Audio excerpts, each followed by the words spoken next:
So searching for stingrays is not quite as easy as one would think, but if you're in the right area and in the right place, you do stand a chance of seeing one of these incredible fish.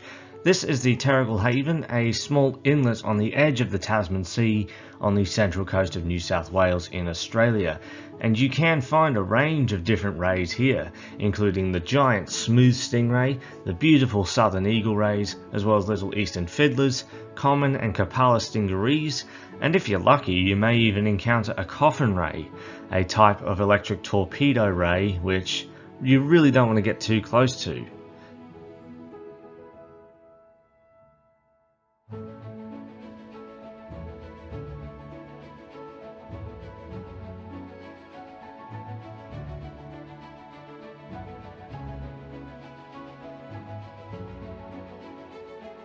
We saw many different fish on this dive, including morwongs, brim, tarwine, scad, mado, and a whole range of other colourful fish, such as a little blue, electric blue coloured fish that you might have just seen there, which is called a white-eared damselfish, a real beauty, and highlights how this ocean in particular is sort of a mix of tropical and temperate fish, with a few tropical species coming down seasonally and blending with a lot of the temperate species that you'll find here as well.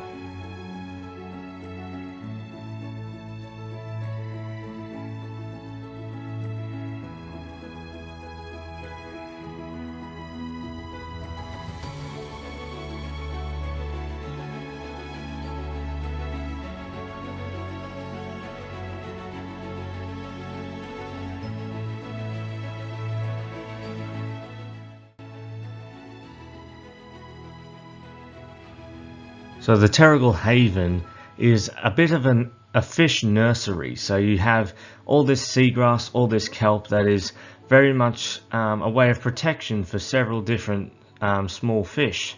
So many of them are babies of larger, more oceanic fish. So we've seen a few yellowtail scad, which were one of the most prominent fish that we encountered on our dive, but there were also striped barracuda and a lot of other fish that you would generally expect in the open ocean. And yeah, it just really highlights how special this place is, especially when you have all these little fish just swarming over you. Like you have all these beautiful little Australian mado, which are well known for having large black bands that go along their length.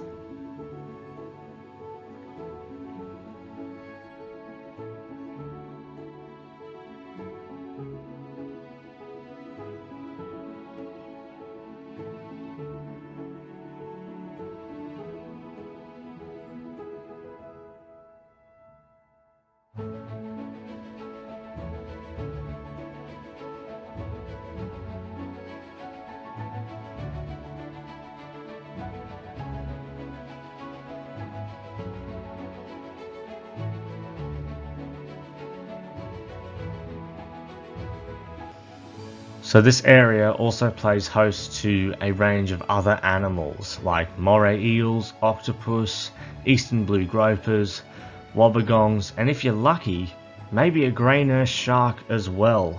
And funnily enough, on my first dive here, I actually encountered a young grey nurse shark, about maybe 1.5 meters in length, but it was a real treat to see, even if I didn't manage to get any footage of it, unfortunately. But it's really special as this is a critically endangered species, and to have a complete chance encounter really was a dream come true, because I have never seen a wild grey nurse shark before, so to see that one was really special. So looking in and amongst the seagrass and the kelp, in the mornings you do stand a chance of encountering different species of cuttlefish. So we have a few around here like the reaper cuttlefish, but in the winter months you can also encounter the giant cuttlefish, which is the largest cuttlefish in the world and certainly the largest in our waters.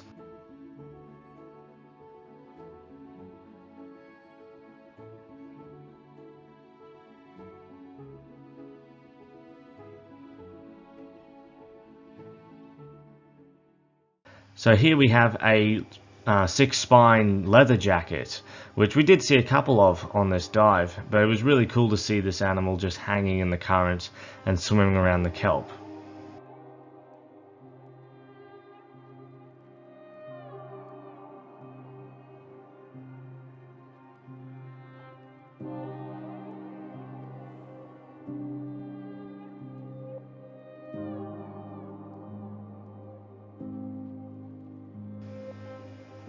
And then we find what we were looking for, a stingray. So this is a common stingaree, one of the smaller stingrays that you can find, very yellow in coloration, but a real special find, as this individual actually has an injury. So this was likely a bite mark from either a shark or maybe even one of the local fur seals. But that wasn't the only one we found. This little fellow was over here, but not too far away there was another species of stingaree. This is a Kapala stingaree. So about the same size, but very different coloration and a little bit of different morphology. And you can see there's also a couple of goatfish next to it. But it was really great to find this species here, as I've never seen either one of these animals before. But yeah, this individual really has a story to tell, because we really do not know what caused that bite mark. And following the stingrays, I did have one of the most special encounters I've ever had with a shoal of fish, as this was possibly the largest shoal of fish I've ever experienced underwater. So these are called hardyheads, and they are very similar to sardines, anchovies, and they gather in great shoals. So every fish has a special organ called the lateral line that goes down the length of their bodies, and that allows them to detect movement in the water, and this is what allows them to shoal and move together in a very clear flow. And so it's a really good defense mechanism. If one fish moves, the others move in that same direction, and it allows all the fish to remain one step ahead of the game on any predators that try to feed on them. And actually quite recently, a large shoal of what I believe were hardyheads, just adults, gathered in Byron Bay, which is up the coast a bit, and was a real feast for various sharks. These are some adult hardyheads here, but they have a guest amongst them. So this is a southern garfish, or as I like to call them, needlefish, due to that long extended lower jaw that forms a very sharp edge. And so was this smooth toadfish. Related to pufferfish, they are very similar in appearance, but I haven't ever seen one actually blow up like a pufferfish does. But he was just chill under the weed, just hanging about. And they are generally a very friendly fish to meet. Very curious as well. But following this was another special encounter with southern calamari squid. So these were in a big shoal together, and I really did not get a lot of time to appreciate them, as I got closer they darted off into the hills beyond, never to be seen again. So squid are able to move so fast using a siphon, which really just jets them off at a great speed. So we found those beautiful stingrays, and also a few surprises along the way. But that wasn't going to be the last surprise that we were going to encounter at our time here at Terrigal, as there was just one animal that showed up, this eagle ray. So we weren't expecting to see this guy at all, but he showed up out of the deep to feed on the scraps of the fishermen, and that was a really special find to see.